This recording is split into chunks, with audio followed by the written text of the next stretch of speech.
Aliás, com a CPI do MST prestes a ser instalada na Câmara, João Pedro Stedley, aquele mesmo do avião do Lula, né, que é o principal nome aí do movimento, afirmou estar muito tranquilo e disse que os deputados ruralistas querem usar a comissão para esconder seus próprios crimes ambientais. Em entrevista concedida à Folha, Stedley comentou que vê o governo Lula meio medroso. Aspas, certos agentes públicos se encangaçaram com a luta social. Foram 6 anos de derrota da luta social. 6 anos em que teve aí maior reforma agrária, 6 anos, né, de derrota da luta social. Então, quando as nossas ocupações ressurgiram, alguns ficaram assustados, fecho aspas. O líder do MST também avisou que vai aumentar a pressão.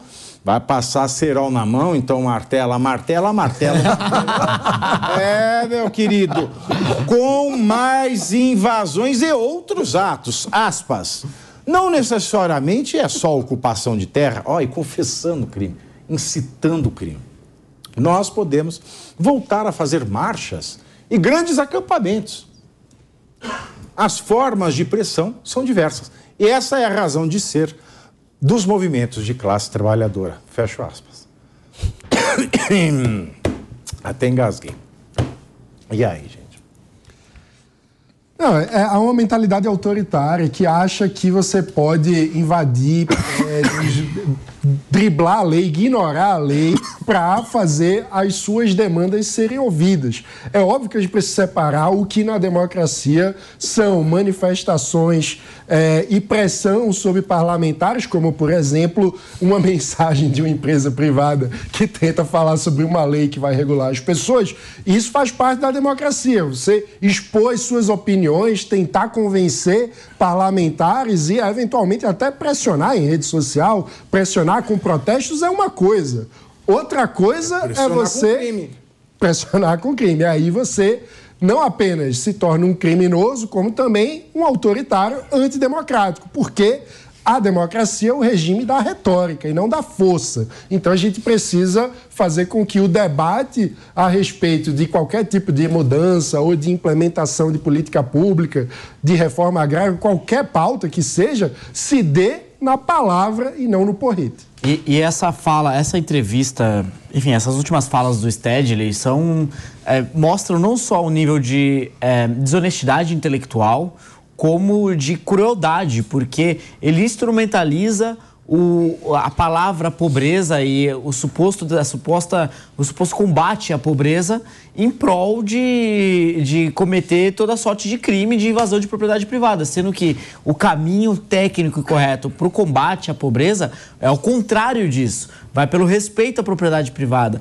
vai por maiores seguranças jurídicas na economia, vai para um ambiente melhor para se fazer negócios, para se gerar mais emprego, vai para a melhoria da educação, que é uma pauta hiper importante e que pessoas como ele nunca vão sequer chegar perto. Agora, a desonestidade intelectual é dele ou é da autoridade pública que, quando viu Dona Maria Quitéria falando, eu vou para Brasília, mandou prender a Dona Maria Quitéria, e vendo o Stedley falar, eu vou invadir, eu vou ocupar, né? Ele falou ocupar.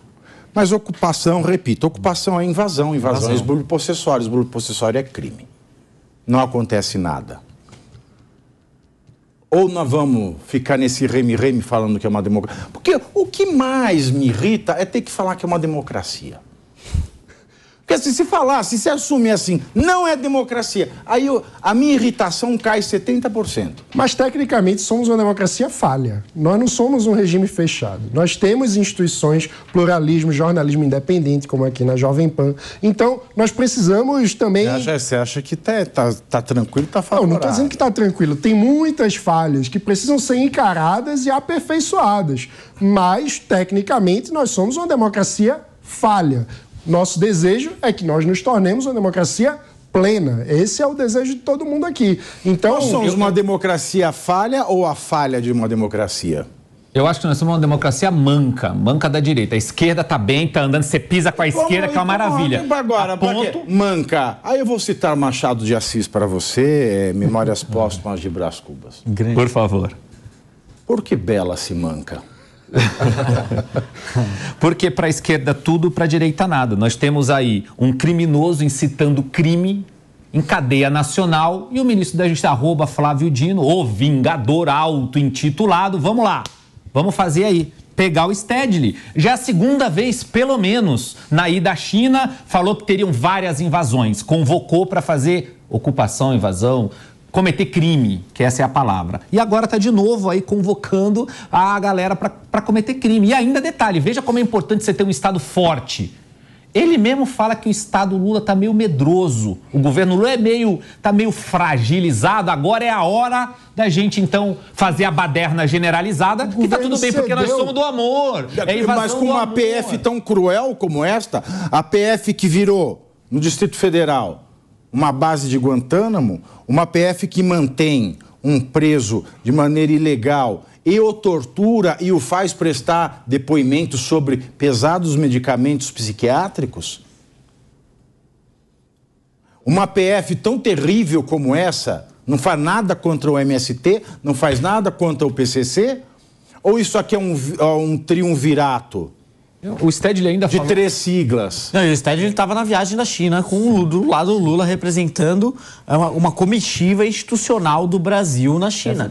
Então, assim, isso já mostra o quanto que o relacionamento entre MST e o PT e o Lula é umbilical e que, naturalmente, ele vai entender que o governo Lula está enfraquecido para qualquer tipo de combate, não por força ou por estrutura, mas por conveniência política. Porque a base nomeou PT... no INCRA pessoas indicadas pelo próprio MST 14. Após a invasão. Foram 20 nomeações.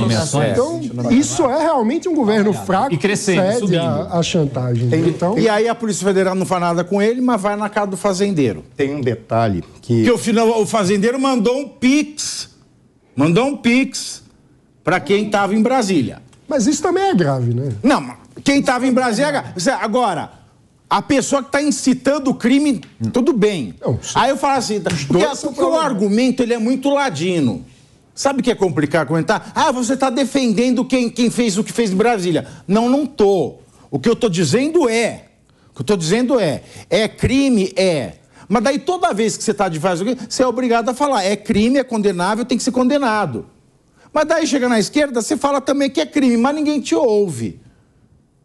Então, quando a gente está assim, 1, 2, 3, 4, 5, 64 vezes isso aconteceu já no país com o MST. Não é à toa. 8 de janeiro foi um dia só. Agora, nós temos um dia, 64 dias do outro. Crime. E outro, um crime. Aí, tá aqui, o peso da lei em um crime. É um crime. Aí 64...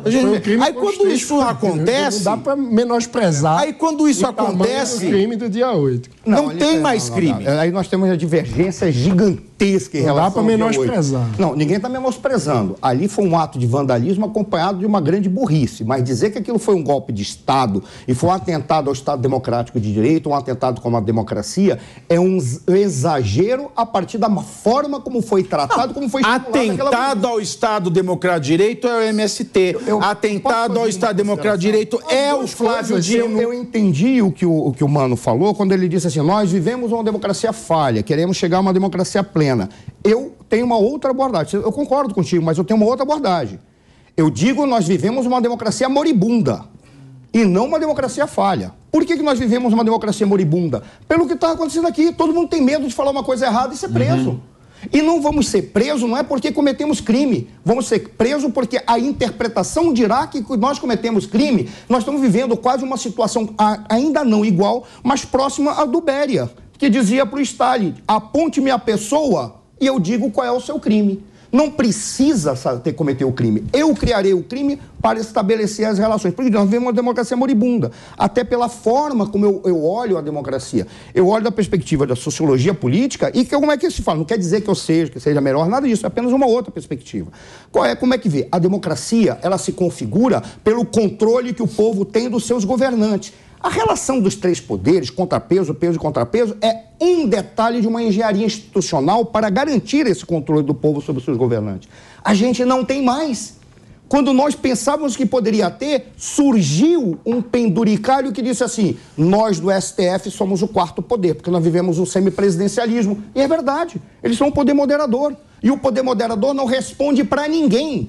Esse que é o grande problema. Não. Então nós não vivemos mais a realidade. E eu nem acho que seja uma democracia falha, nem uma democracia moribunda. Eu acho que a gente é uma democracia natimorta. Natimorta, né? A criança nasceu, caiu no solo, mas já estava sem vida. Porque quando um crime, quando uma autoridade, a gente tem um fato descrito como crime. Mas, para ser uma democracia, tem que valer para todo mundo. Senão, não é. Então, se a mesma autoridade penaliza uma pessoa por um crime e não penaliza a outra por um crime, isso quer dizer que o crime não é mais crime. Então, eu já não sei mais se tem que ser punido. Um terço dos presos brasileiros não foi julgado. Esse é um problema estrutural e que não é de hoje. Exatamente. Exatamente.